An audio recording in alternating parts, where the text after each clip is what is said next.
This podcast was created to educate listeners on the experiences of diverse individuals. However, all opinions expressed by the host or guests do not reflect the overall standing of Tarleton Radio or Tarleton State University. Hello, everyone, and welcome to Making Space, a diversity dialogue, and I'm your host, Cole. This is a biweekly podcast where together we'll have questions answered about socially sensitive topics while learning how to create lasting relationships with diverse people. This episode, I've chosen a topic that has recently been on my mind, defining misogyny and what it looks like in modern situations. In preparation for this discussion, I have done my own research into this topic, and we'll be sharing the history of common terms, what overt and covert misogyny can look like in today's world, as well as what you can do as an ally in response to these behaviors. While we don't have a guest this week, I am very excited to dive into this topic with you folks. It is something, like I mentioned, that I have been personally very interested in lately, and as I continue to talk with guests and dig into these diverse topics, I am really being made more aware of the things that I need to work on personally and internally to be more accepting, and the behaviors that I need to be more conscious of. I'm going to talk about an example. I have an AFAB, or assigned female at birth, friend who really likes to take long walks at night, and of course us living in Texas, and at the time it was summer, they only wore a t-shirt and some short spandex shorts. And honestly, my first thoughts were, well, they can't wear that out at night. They just can't. And my thought process was, it'll be dangerous for my friend to wear that at night by themselves, especially when there's an active fraternity house on the same street that they like to walk on. It took me a little while to realize that this is actually internalized victim blaming. If something were to happen to my friend, it would, one, not be their fault, and two, not be because of anything that they were wearing. It would be the fault of the person that did anything, and that my friend should really be able to wear anything that they want out on a walk at night. For this episode, I really want you folks to take away some knowledge of some of the terms like victim blaming, misogyny, and sexism, and recognize these behaviors within yourself and others that can be really detrimental to women and other AFAB individuals.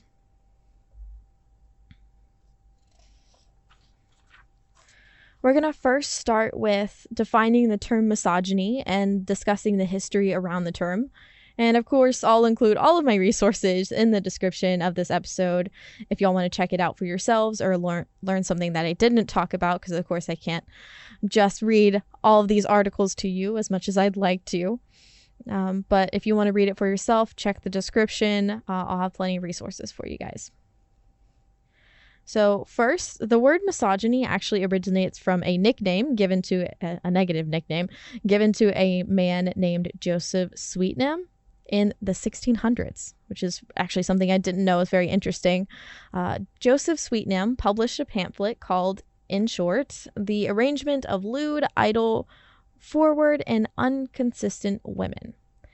In other words, he wrote an essay to young men of the time, warning them of the sinful and worthlessness of women, with sexist jokes sprinkled in there. It's actually a really long title of that pamphlet. I'm not going to read it out. It's very difficult to read, but you guys can definitely go check that out for yourselves. I'll link it. I'll link the Wikipedia to it.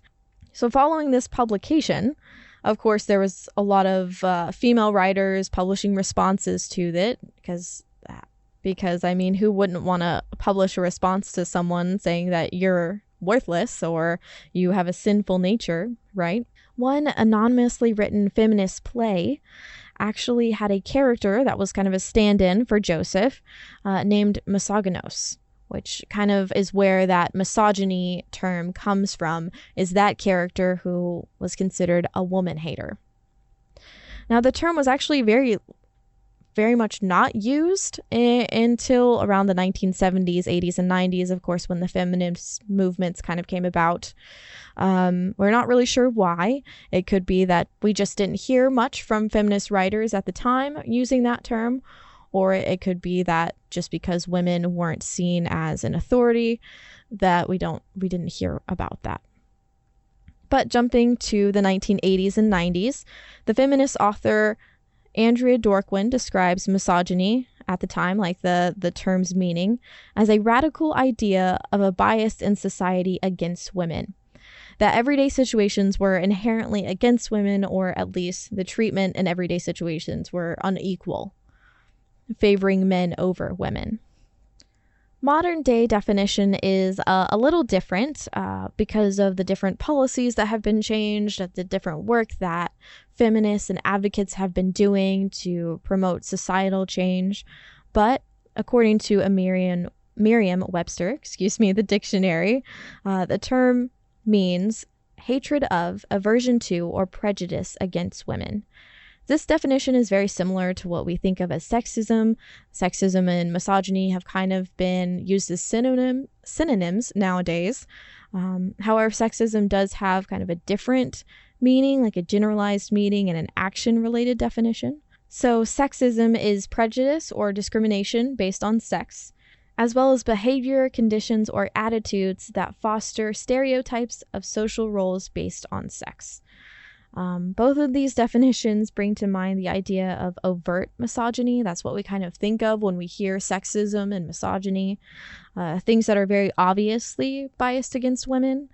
For example, women's inability to vote or employers' refusal to hire women. Those are kind of overt signs of misogyny and sexism. While this overt misogyny still kind of exists, it's definitely still there in some places. I'd really like to talk about the misogyny embedded in social norms, unintentional misogyny, and internal biases that we really have as women or AFAB individuals, or even as other advocates and men have against women. We're going to focus mainly on some terms that can relate these things to how they manifest, and some things you may have heard before and maybe haven't heard before, and then we'll define them. The first thing we'll get started with is micromisogyny. Those are small things that are said or done in daily situations that are rooted in misogynistic thinking or thought processes. So that was kind of a long definition, but let me say it again. Micromisogyny are small things that are said or done in daily situations that are rooted in misogynistic thinking or thought processes. So according to a 2020 article written by Samara Raniere with Safe Harbor, the article was called Micromisogyny, Spotting an Everyday Sexism. Micromisogyny is actually considered everyday sexism. In other words, it is the sexism that is embedded in social situations and is internalized within us. It's those small things that are actually oppressive, can be offensive, can just further initiate or further help along those gender stereotypes and those gender roles. This everyday misogyny can manifest as man-interrupting, mansplaining, shaming, victim blaming, sexist language, and gender stereotyping. Now, if you're not really sure what I just said, because you haven't heard those terms before or you don't understand them very clearly, we're going to break them all down for you. So let's start by explaining man-interrupting. The term itself is derived from the word man and interrupting. That in itself kind of gives you an idea of what it means. It means men interrupting women, basically. When man-interrupting happens, it is when a woman is talking and a man interrupts and takes over the conversation.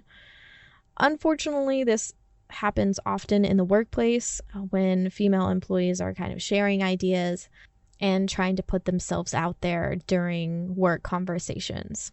While the term holds men as the culprit of this interrupting situation, even women can do this to other women. It happens pretty often.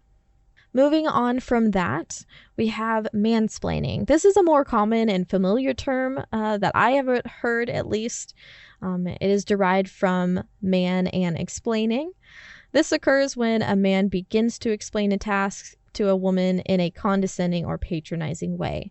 Another way this can kind of form or manifest is that a man begins to explain a task without even realizing or without considering the fact that this female employee or person already knows how to do the thing, or it's a very simple thing that doesn't need to be over explained. But this happens again often in the workplace, unfortunately. Next, we'll talk about shaming and victim blaming. These are terms that we recognize from the Me Too movement that have in the past few years become more active.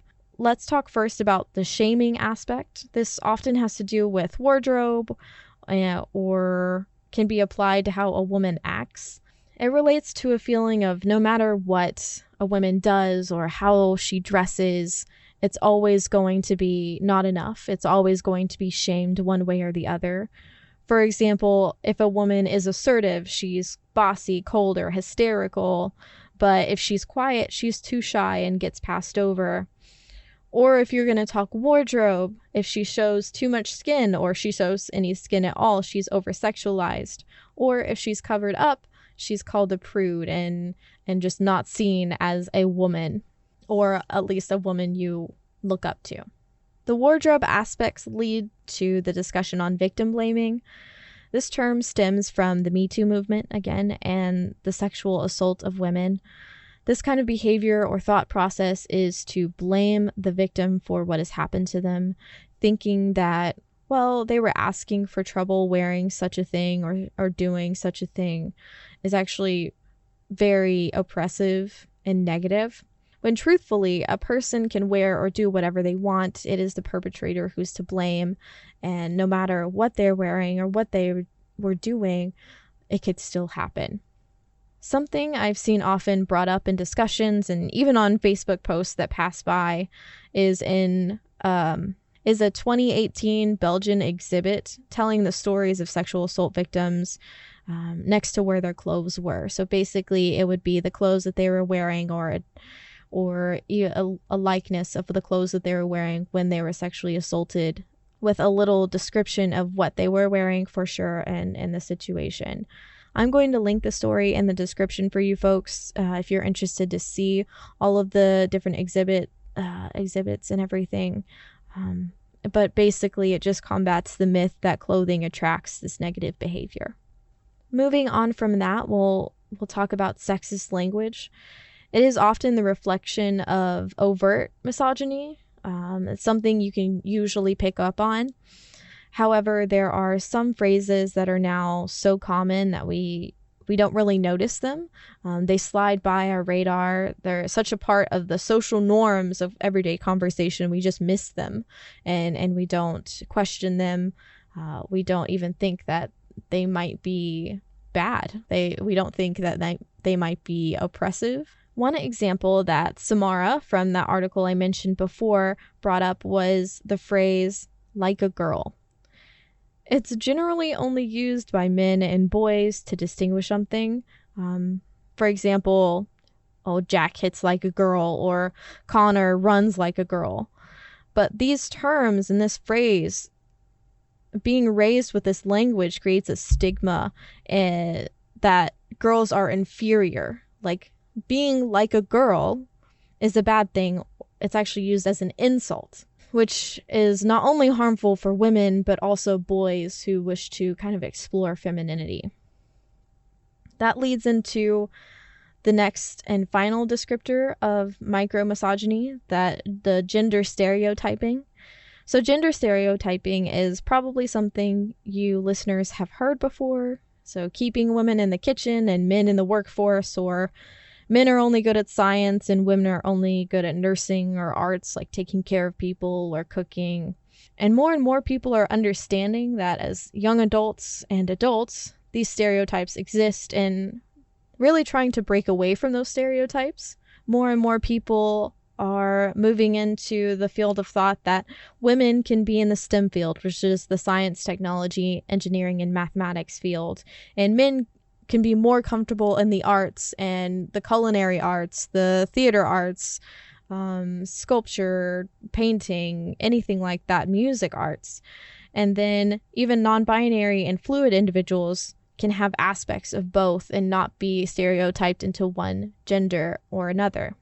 However, I'd like to really bring up something that Samara discussed, how we initially are taught these stereotypes. Toys. Whether you grow up with a lot of them or a little of them, they're still very gendered and have those kind of traditional gender roles built into them. As we play with them, we kind of look at what are the girl toys, quote unquote, and what are the boy toys. The girl toys are jewelry, faux makeup, Barbies, baby dolls, the Easy Bake Oven that I'm sure everyone has had at least once. And each of those things teaches a different aspect of how to, quote, be feminine, or how to raise a child or be the woman of the house. If you take each of those, for instance, jewelry, makeup, and Barbie all teach young girls or young children to focus mostly on beauty. That is your focus. Beauty is important. If you look at baby dolls,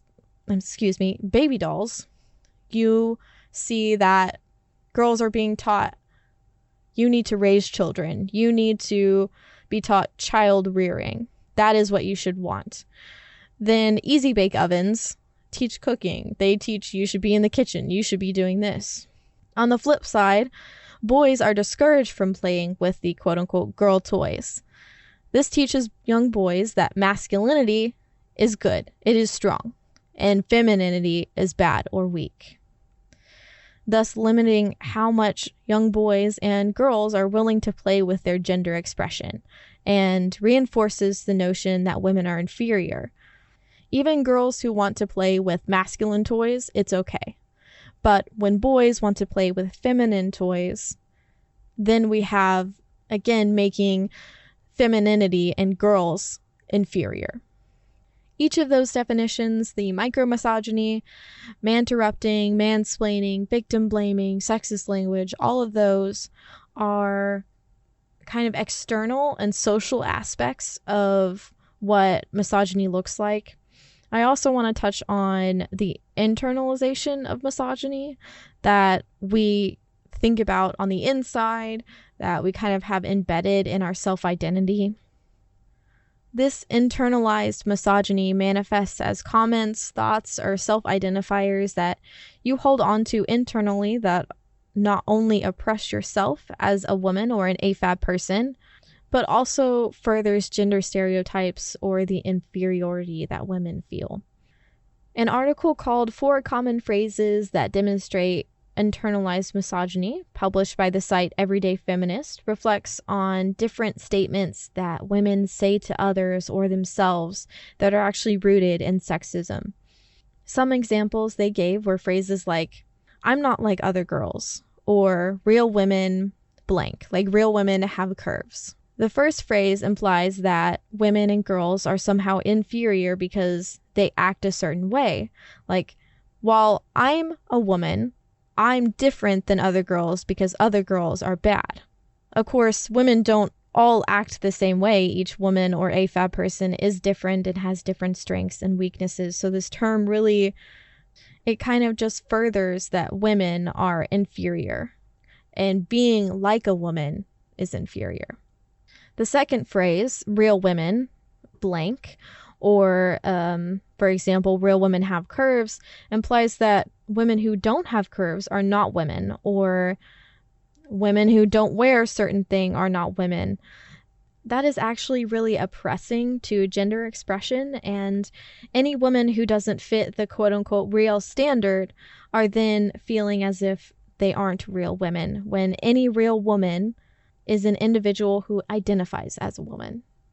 Now that we've kind of looked at misogyny and what that looks like as it manifests and what the definitions are of different common phrases, I want to know, what are we supposed to do about it? How are we supposed to respond? How are we supposed to unlearn these internalized and socialized behaviors? Before we begin to respond to that, we really need to understand that the majority of people who we encounter will not mean to be oppressive or misogynistic. Of course, there's always that outlier that actually knows what they're doing, knows that it is oppressive, and you could consider the original definition of misogyny, which is a woman hater. But most people really have just been so socialized to different phrases and have such internalized misogynistic tendencies that they don't realize what they're saying. They don't question their statements before they say them because no one has ever questioned them before. They say things that reinforce misogyny without really realizing it. So taking that train of thought, we can move to just a couple ways to react to misogyny from others, especially when it comes from jokes that are made or certain phrases that are used. The first one is to outright let the individual know what they said was sexist and explain why. While this is the simplest way to go, it is also the hardest approach to take, in my opinion. Especially if this person who made the comment is your boss or coworker or friend. It takes a lot of courage to flat out say, actually, no, that was sexist, and here's why. It's very difficult to come out and say that. But as women, as AFAB people, as allies, we need to understand that it is okay to come out and acknowledge blatant misogyny or sexism. The second kind of response and reaction is to use humor to acknowledge the implication of what was said and the fact that it was not acceptable. This is kind of the quote-unquote softer way of doing it, a more socially acceptable way of calling someone out on this. In an article published by the career site Muse called 6 Ways to Deal with Sexist Comments takes this approach. They list different kind of humorous ways to call out sexism, like one example I really enjoyed was playing dumb and making them kind of thoroughly explain the comment they just made. At that point, they kind of realize and understand, well, that really wasn't very funny, was it? And kind of understand that there really is no basis for what they said or what the comment they made was. I really recommend reading this full article. It's not very long. It's pretty short and kind of gets to the point, but it gives you a really good idea of how to respond to these things. And I listed a few ways to respond, but there are more, and it actually gives kind of what they said and what you should say back in kind of a comeback response. I thought was really helpful and I really enjoyed it. Again, all of these resources I'm giving you folks are going to be in the description. Now, when we look at addressing internalized misogyny, we actually have to unlearn a lot of processes. And that's kind of what I talked about when I first introduced the topic and the episode was I have to unlearn for myself and realize and be conscious of the things that I think and say to try to combat that internalized misogyny. It's not very easy. It's really not. It is an active choice to do it. You have to make an active effort to be more aware of what you say and think. Again, it's very difficult, but in order to understand others and to further make connections with people and make connections that aren't based in oppression or putting other people down, you really have to be conscious of what you say and think and what other people around you are saying. If you don't really know where to begin with that, just kind of be more aware of what you're thinking and catch yourself when you think certain thoughts. Like, for example, if you think, quote, I prefer hanging out with women over men because women are so dramatic, end quote. If that goes through your mind, pause and don't be afraid to question yourself. Why do you feel this way? What caused you to think that women are so dramatic? Why do you think you're overgeneralizing that all women are actually dramatic? Because all women aren't anything. They're each individual people, and being passionate about something isn't negative or a weakness. You really, really have to think about those things. And just like I said at the very beginning with my friend and what they were wearing to go out and walk at night by a frat house, I had to catch myself and say it doesn't matter what they're wearing. I had to catch myself and say it's okay for them to wear spandex shorts and a t-shirt in Texas when it's hot when they go for a walk. It's about being able to question yourself, and then after that being able to comment to others and kind of relearn certain things that we've kind of all been taught inherently as kids. I'm also going to include a link to a short blog post titled "When I Doubt Myself and Other Women" from the organization Cultural Bridges to Justice. They kind of discuss what these internalized behaviors look like and how their workshop can really help you question those internalized thoughts and how to help you and other women push past these social biases against women. I thought it was very interesting. So again, I'll include that in the description. All right, folks, I know that was a lot of information, and I know it was just me today with you guys, but I hope you really enjoyed it. I found it very eye-opening to read all this information, and just be personally affected by a certain topic is very interesting. Of course, there's plenty of material out there and plenty of topics left to discuss for the podcast. But if you had any questions specifically about this podcast episode, or if there's something I didn't cover, make sure you check the description for those links. But also, if you want to message me on our social media pages, because I'll get those messages, it's at The Planet 100.7 on Facebook, Instagram, and Twitter. You can just private message and I'll get that, and we'll try to answer your questions as well as possible. Be sure to check back for the next upload. It should be right after this one, releasing some bonus content, which is going to be a live recording of the diversity dialogue at Tarleton State University with the Office of Diversity and Inclusion and International Programs. This month is the relationship between LGBTQ plus individuals and slam poetry. It was so much fun to listen to, and I'm very excited for you guys to hear it.